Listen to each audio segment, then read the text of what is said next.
Something hunts these mountains, shaped from myth. Formed by the spirit of the mountain man, he lives by the way he hunts.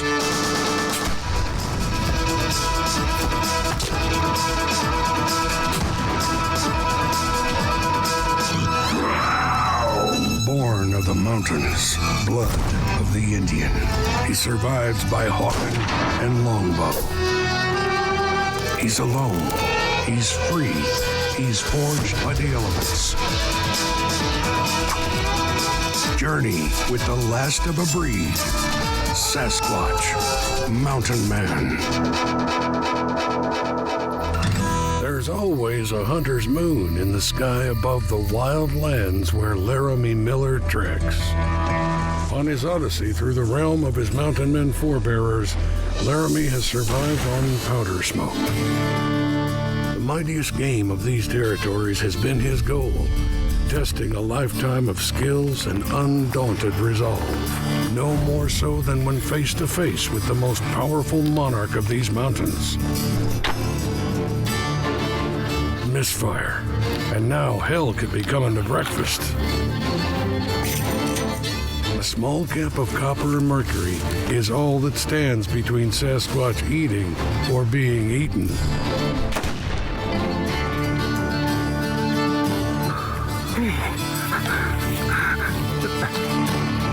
Alive to tell the tale, Sasquatch journeys on, breaking trails that lead him through the country of legends, pursuing mountain lion with horses and hounds, to collect his prize with a feathered shaft launched from his longbow.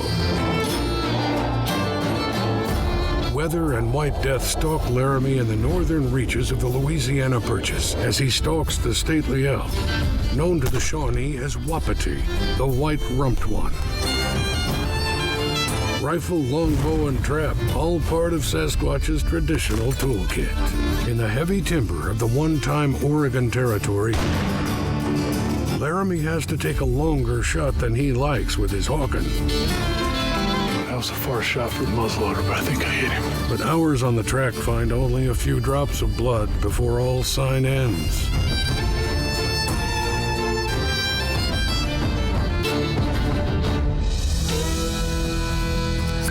Now it's a new game, a new camp, and new chores. That pot's got to get over 400, 450 degrees in order for that lead to melt.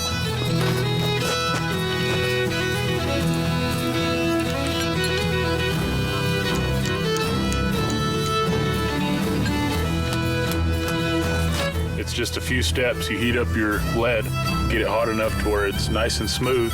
You get your dipper, so you dip it in, put it in your mold, then you pop your mold to smooth off the bottom. You got you a bullet.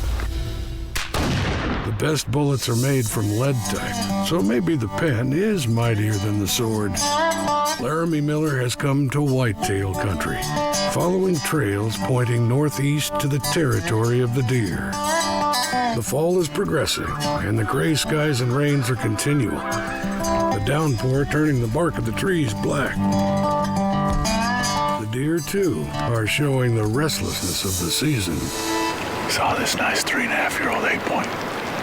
He was standing on the edge of this. We saw him from up top up here. We hurried up, all down. Been about 100, 150-yard shot from this point. Got here and he pulled a Houdini. Even with the rain, the forest floor is noisy, making Laramy have to measure every footfall. Why you got the switch? It's blowing that way. There's a dog standing right here. She smelled this.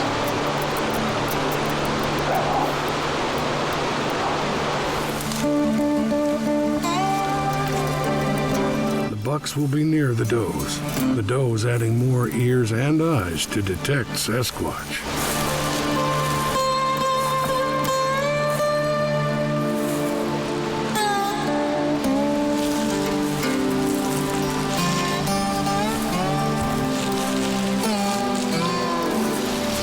Nice little canyon right here.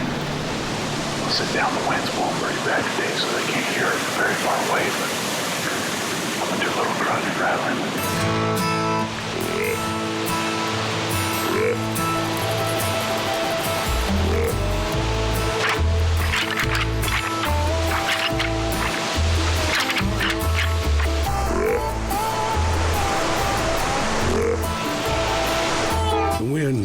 connected to the rain muffles the sound of the rattling and grunting, so Laramy can only wait and hope.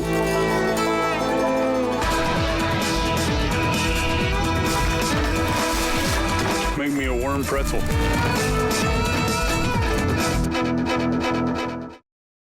Sasquatch is brought to you by Honda Power Sports. For great deals on gifts that go, it's go time at your Honda dealer. Laramy Sasquatch Miller has ventured into Whitetail country. From the far west of the Oregon Territory, he has taken the trails heading northeast. And now in wind and rain, he hopes to call a buck into Hawken Range.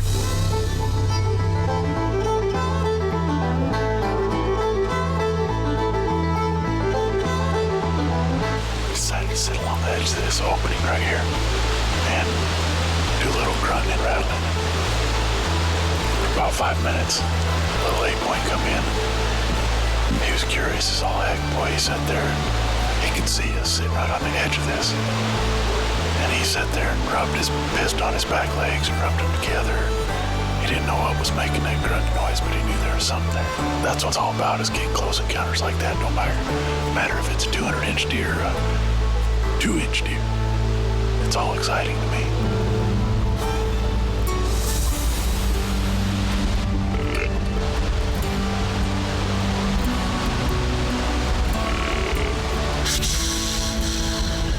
For the old mountain men whose survival hung on venison, a deer like this would have fallen already.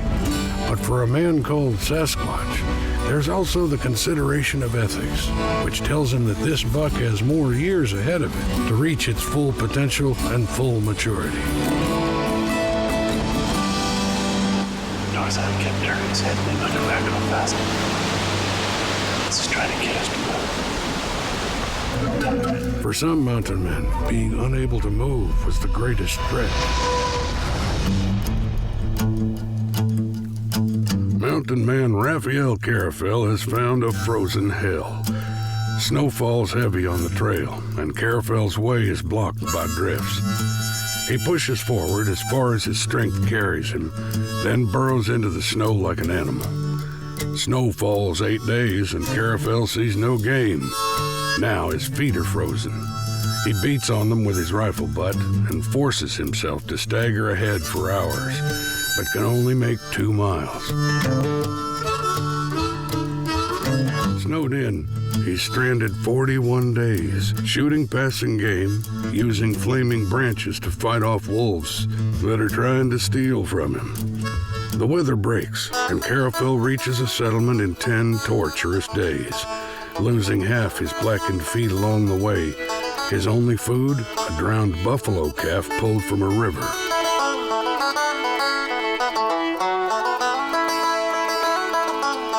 Laramy Miller has not had to contend with snow here yet, but the wind and rain have been bad enough.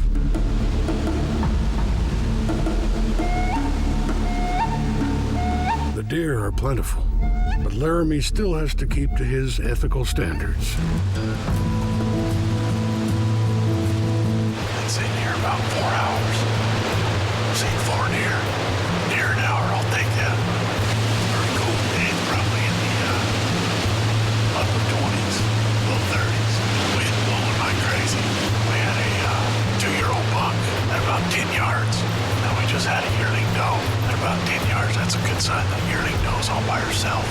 That means her mama kicked her off. Her mama's probably getting ready to come in to eat, so she weaned her and kicked her off. That'll get the bucks up moving.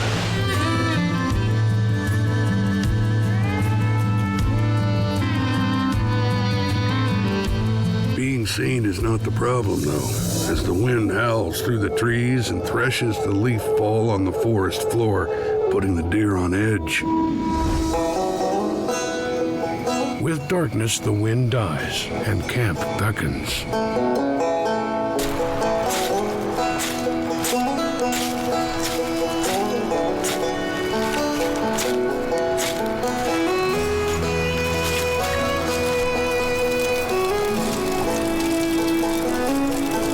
Back in the day, the mountain men, they used mainly 50 caliber or bigger. A lot of them were ex-soldiers, and their rifles were 50 caliber flintlocks. Well, when the Hawken came out, that was the big craze. That was the mad rush. Everybody wanted to get themselves a Hawken, but they only made 300 of them. Well, less than 300 true Hawkens back in the 1800s. The first one came out in 1823.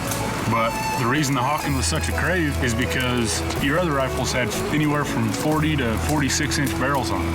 Well, when they brought the Hawken out, it had 30, 32, 34 inch barrels on it. A lot easier to aim. I mean, you imagine aiming a 4-foot barrel. That's not counting the gun. You got a gun that's 6 foot long. You're not going to be that accurate. Riding on a horse through all the brush up here in the mountains, they needed that shorter rifle. Plus, it helped them with distance. You know, they could shoot out to 300 yards in. Not real accurate, but at 300 yards, they could kill an elk. They could kill a buffalo with a Hawken. Instead of having that old 50 caliber flintlock where you never knew if the thing was going to go off.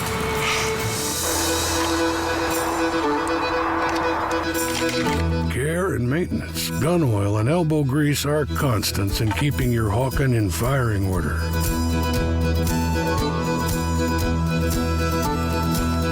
It's the same care Laramy shows with his trap sets. You know, in a set like this, what you're mainly going for is bobcat, pine marten, raccoon, you know, any of your smaller predators that are after meat.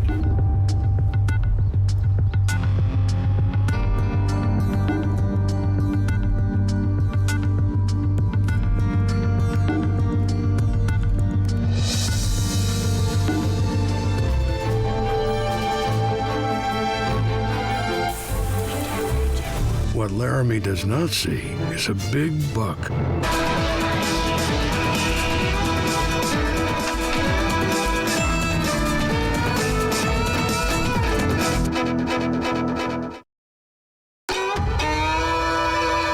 Autumn in Whitetail country, and as Laramy walks softly on the leaf falls, the wind and rain lashes through the timber. To add to his chances of finding food, he sets his traps in the trees.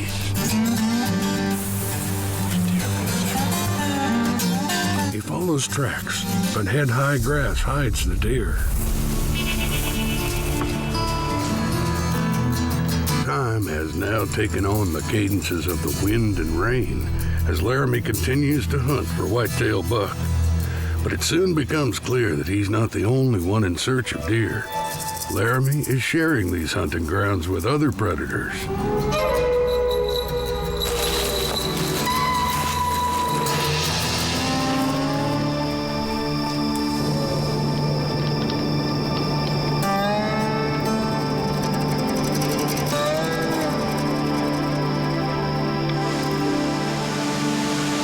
The wind continues to blow. It makes the hunting only harder. It swirls the scents, and just its noise turns the deer skittish and afraid to move, especially with wolves in the country. The way the wind's blowing today, I don't think them deer are going to come out in this meadow. A lot of wolves around here, so the deer are pretty skittish. They're not going to come out into this open because everything moves when they come out here. They're going to stay in the thick stuff, so makes our job a little tougher.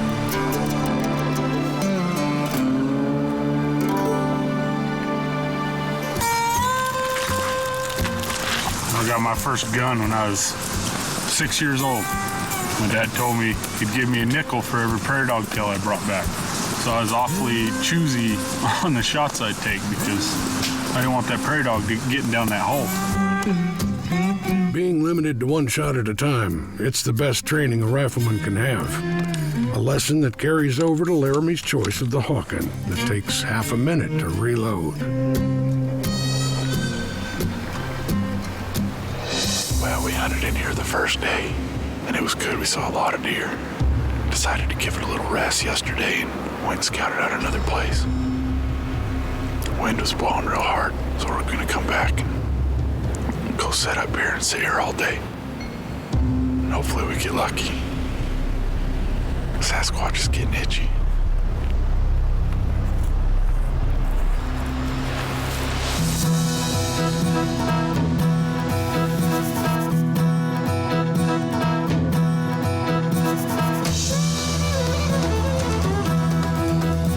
With the wind and the rain, will this be a buck that Laramy is going to be willing to take? Make me a worm pretzel.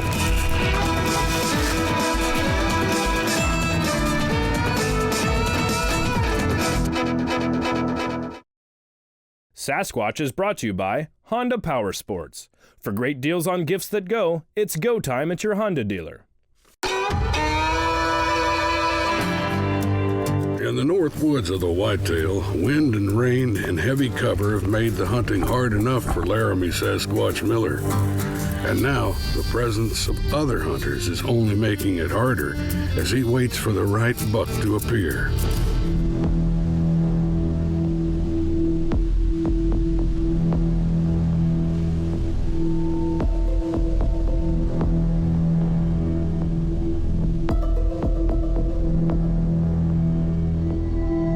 The ethics of Laramy's way, the Sasquatch way, mean only natural clothes and blinds, no tree stands or shooting houses.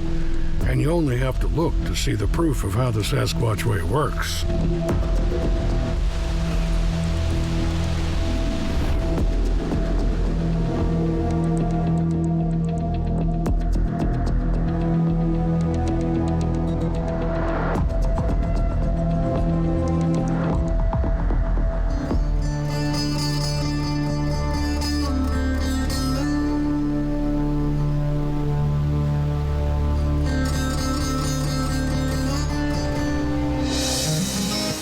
In this wind, Laramy can only hope that the deer will move enough to come by where he waits. There's lots of deer in here. But all we saw today was a bunch of does, fawns, one young, 1.5-year-old buck. That's not what we're after. Laramy's other hope for fresh meat today is his traps, but even they don't pan out.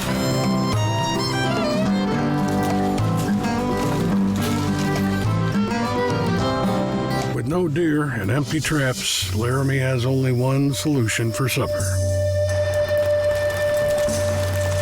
Look what I found. A cute little friend. I'm gonna fry this baby up, make me a worm pretzel.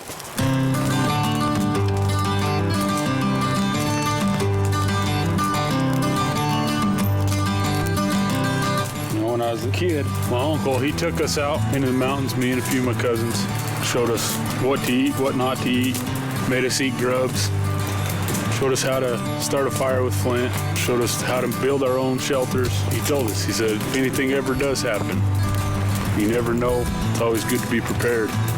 So I learned at a very young age how to survive in the mountains off of nothing.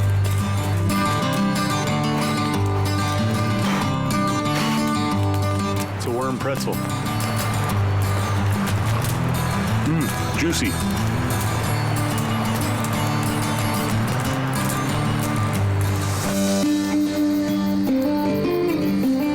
It dawns at last on a quiet day in Whitetail country. With the wind down, Sasquatch decides to push as high and as far as he can.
Now, all that should be left is a single shot. For Sasquatch, this is one of those choosy shots he chooses not to take. For him, it's enough to watch this buck swim across the lake as its surface sparkles in the last light. He'll let this buck go to reach the far shore and climb out so he can simply enjoy the beauty of its running.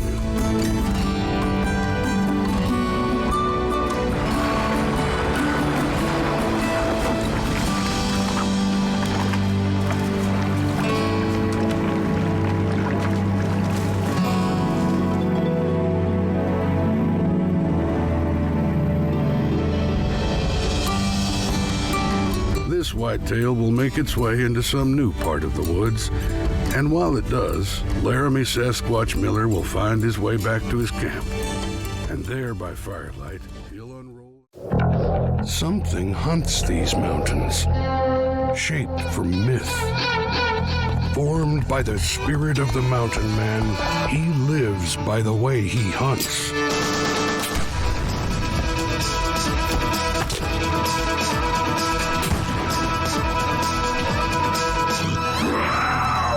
Born of the mountains, blood of the Indian, he survives by hawking and longbow. He's alone, he's free, he's forged by the elements. Journey with the last of a breed, Sasquatch, Mountain Man. For Laramy Sasquatch Miller, it's about the way he journeys, the way he hunts, the way he lives. And the way has its rules, unwritten but ironclad, like when the game is too easy. That's when you don't shoot, but just enjoy watching it run.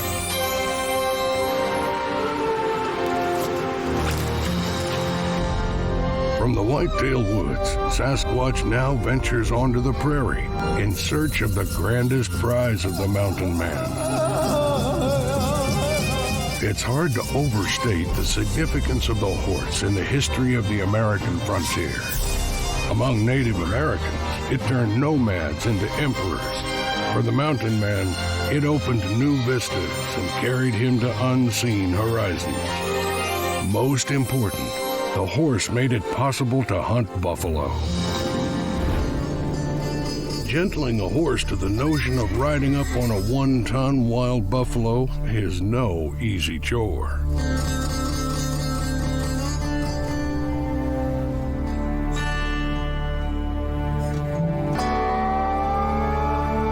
This buffalo hide, I'm going to use it in case it gets cold, but also just in case I can't get close enough to them buffalo or the weather turns bad and I can't ride my horse up next to them, I'm going to use it to try to stalk in close on them.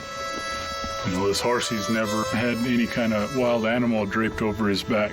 It's going to take some doing, but I'll get him used to it.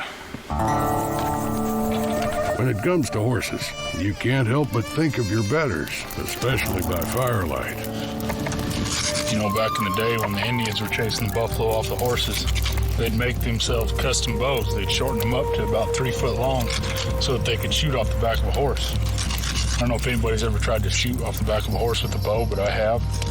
And it's very interesting, especially if you've got a normal-sized, traditional longbow. You know, the Indians were amazing athletes. To be able to sit on the back of a horse with no saddle, you're sitting there bareback, leaning side to side the way they did, shooting off them, that's some horsemanship. For the U.S. troops who fought the Plains Indians in the 1800s, there was never any question of their foes' prowess. The finest light cavalry ever to ride horses, it was said, by those who engaged them in battle. None finer since the days of the Mongol hordes.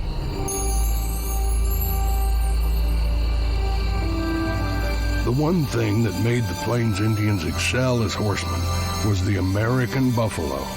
Bison. Here's what we got. We got 2 big bulls coming down this draw. I tied up the horse. I'm going to sneak up, put my old buffalo robe on, and see if I can't get within about 25 yards of them to stick them with the old longbow. In the tradition of Indian hunters, Sasquatch dons the disguise of the buffalo itself.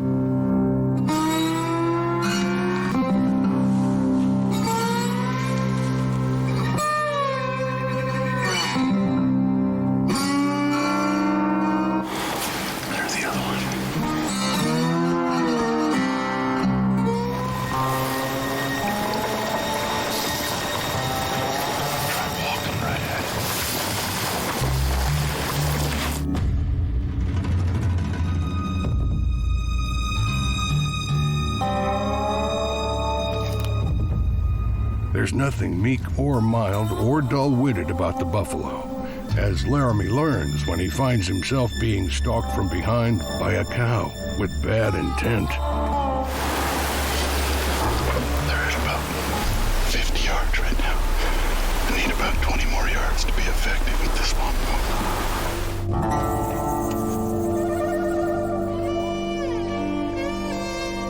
To cover his stalk and for protection against a possible charge, Laramy moves into the trees. Hopefully they don't charge.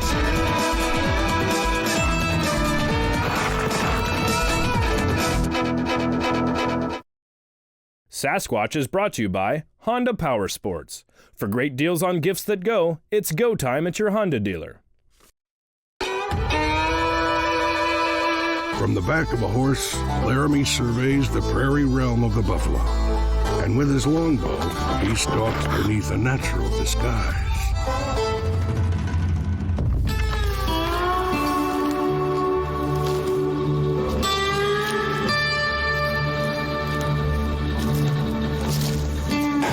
It was worth a try. Got about 45 yards from them, but and they knew something was up. I said, no, thank you. Gotta adapt to all situations. That's some 60 square feet of robe Laramy has slung over his shoulder.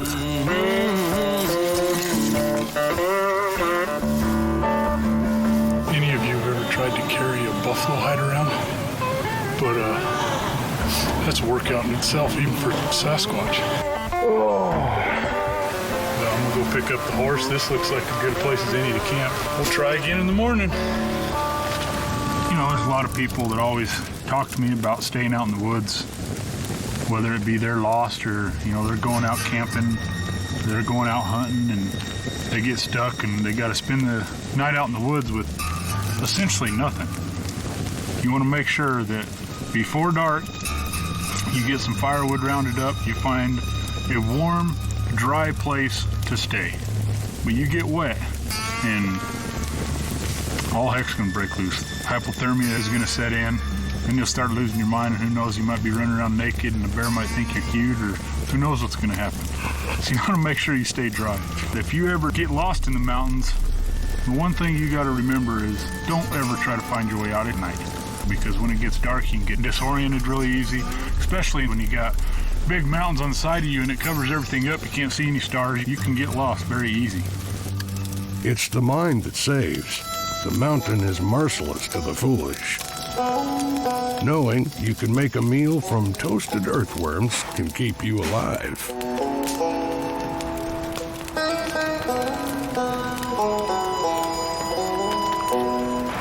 Juicy.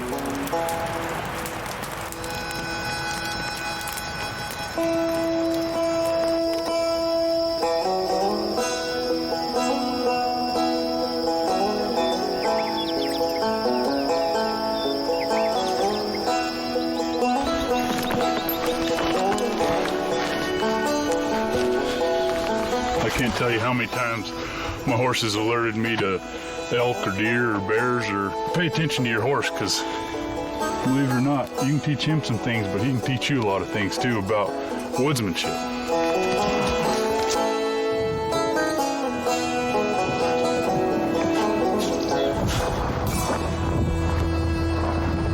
When you look at that, you can tell there's been a lot of animals coming down this little rock face right here.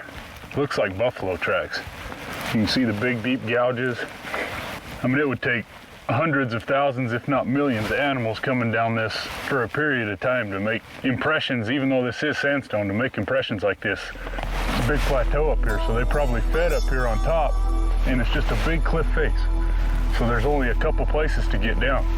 And the Cheyenne River runs down through this canyon, so I'm betting that they came up and they could see the water, and they turned, and one got brave and decided he was just going to bail off this, and they all followed.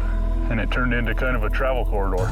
Buffalo trails, or traces, were the Old West's first highways. Most ran north and south along ancient migration routes, but some went east and west, laying down the immigrant trails and even the routes of the railroads. earning the buffalo the title Sagacious Pathmaker. And the buffalo weren't just valuable surveyors. Like Laramy, illustrious frontier hunter Paul Richardson knows that the bison is a walking commissary supplying every need. Richardson's party has made a good stand, bringing down several mighty bulls. But now, in scorched country, water is a more desperate need than meat. Greenhorns would panic and gallop off after mirages. But for Richardson, water's right here. He slashes open the swollen paunch of a fresh-killed buffalo, the warm gut still twisting and crawling. Filling a tin cup with liquid stomach contents, he drains it, showing the satisfaction of a man quaffing vintage wine. The buffalo has much more to keep a man alive, though. Richardson cuts out the heart. He tears into its ventricles with his teeth. The melon-sized organ holds 2 quarts of blood, and Richardson drinks until he must take a breath, his face crimson. Sasquatch may find himself doing the same by the time this hunt is done. No matter where Laramy looks, he finds buffalo sign, even in seemingly impossible places. If you look up there, you can see there's a buffalo print in the side of this rock face. Probably made by somebody, no telling how many years ago. 300, 400, 500 probably, if not longer than that. And you can look, this is a big floodplain. That right there used to be ground level, but now all the water running down this canyon has washed all the dirt out and lowered everything. And so now that hoof is about 20 foot off the ground. There's no telling, it could have been one of them rock crawling buffalo, we don't know. Or maybe the notorious spider bison.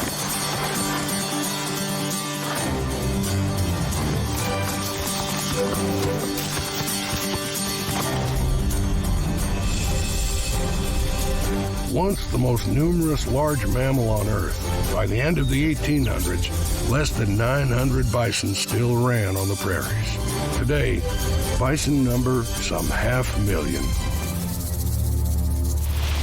We got these buffalo, they're about 50 yards right over this little knob. I'm gonna come walking up and just kind of sway back and forth like a buffalo. See if it works, see if I can get to 20, 30 yards from them. Ought to be fun.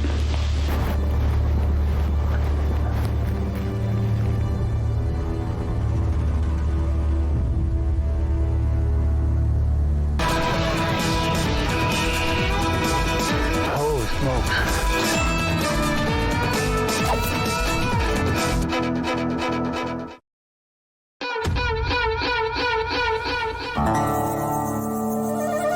The bison, one of the most dangerous animals in North America, and the one that Laramy has challenged himself to hunt with longbow and arrow.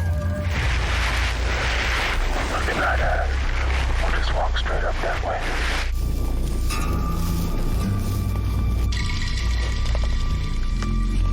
Just can't quite get close enough. They're not sure what I am.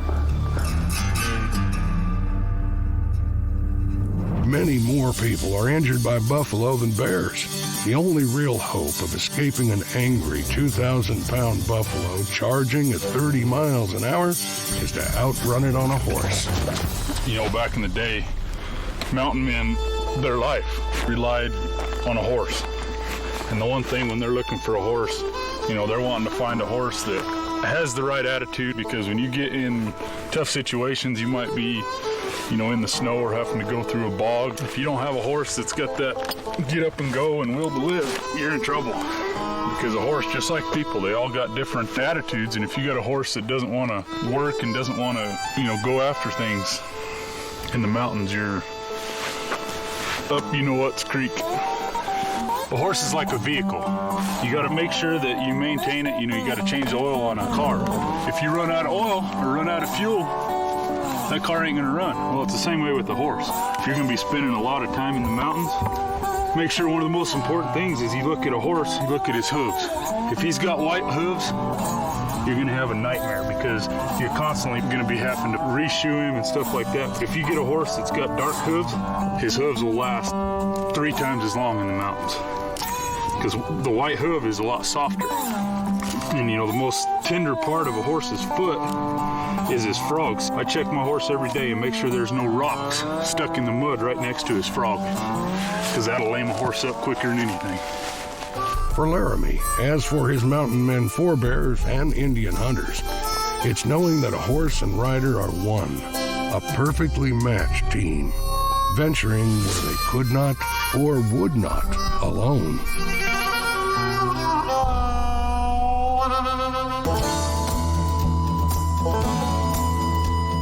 From horseback, across the haunts of the mountain men, Laramy has hunted the iconic game of the West, from silver-tipped grizzly to giant moose. But on the open prairies, the bison may prove the greatest challenge and deadliest threat.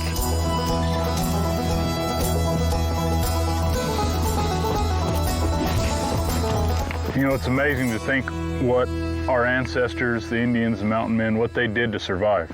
The thought of taking 2 pieces of rock, chipping an arrowhead, using antlers as needles, very interesting to me, because I pride myself in being a modern day mountain man and knowing how to survive in any element, whether it be the desert, the mountains, the jungle, just because of what I've learned by being a mountain man, surviving in the mountains.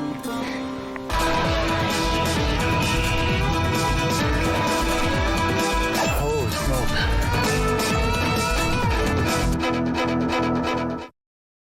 Sasquatch is brought to you by Honda Power Sports. For great deals on gifts that go, it's go time at your Honda dealer. Over the plains, wrote one observer, the Indian hunter dashed amongst the buffalo on his wild horse, loosing his deadly shafts. And this is the shadow Laramy Miller follows.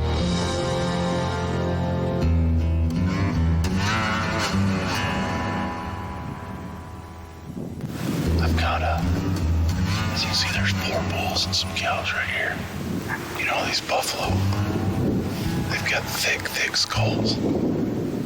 Back in the day, whenever a buffalo would charge, you know, people would try to shoot him in the head, and it doesn't do nothing to him. Their skull is so thick you can't penetrate it. And if you don't hit them good, they're tough critters. It'll take them a long time to die, so you want to try to hit them right above the heart, right in the lungs. Well, usually that does the trick, but you still got to respect that animal. It's a 2,000-pound beast. And respect the buffalo the true hunters did, knowing it would give them everything from meat and leather to sinew for bows, grease for a myriad of uses, dried dung for fires, and even dark hooves for glue. Couldn't quite get close enough to them with the rope. They got real itchy, so I'm going to try a different scenario. Hopefully they don't charge, because there's quite a few buffalo to try to evade. I mean, I'm a mountain man ninja, but I don't think I can do it. In his buckskin shirt, Laramy is coyote-colored and able to approach the herd on all fours. Indian hunters would drape the hide of a white wolf over themselves, calling it a wolf mask, and crawl into bow range. But now, even a possible coyote draws the attention of a nervous cow with a young calf, increasing the risk for Laramy.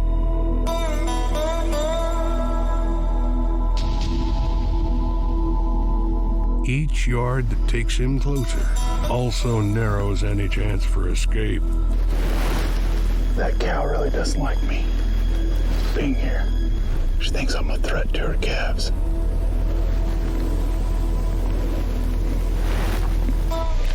Cows are probably twice as dangerous as the bull because there's a couple calves in there. So, kind of a tricky situation. With his chosen longbow, though, there's no choice for Laramy but to get close.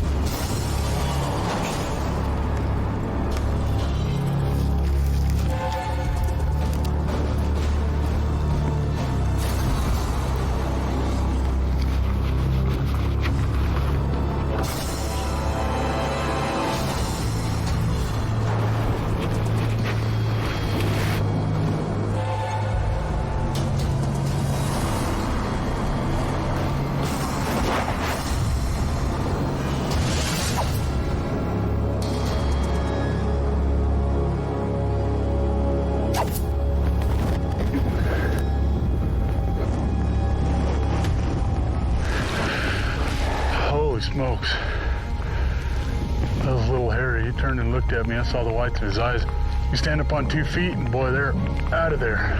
But I crawled and I just kind of acted like a coyote, just kind of messing around, crawling around. Man, I crawled 25 yards. It was a good shot. I hit him in the lungs, but these suckers have some big lungs, boy. He'll lay down here in a minute. You can tell he's kind of getting woozy a little bit. That hoisted tail on that one buffalo is a sure sign of agitation from the smell of blood on the buffalo Laramy hit. Holy cow. I tell you what, them are some tough critters right there. Look at that thing. You imagine back in the day, them Indians, and they'd probably kill a dozen or more buffalo in one hunt. I feel sorry for them. That's a lot of work. You got 1,800 pounds right here, and they used every single piece.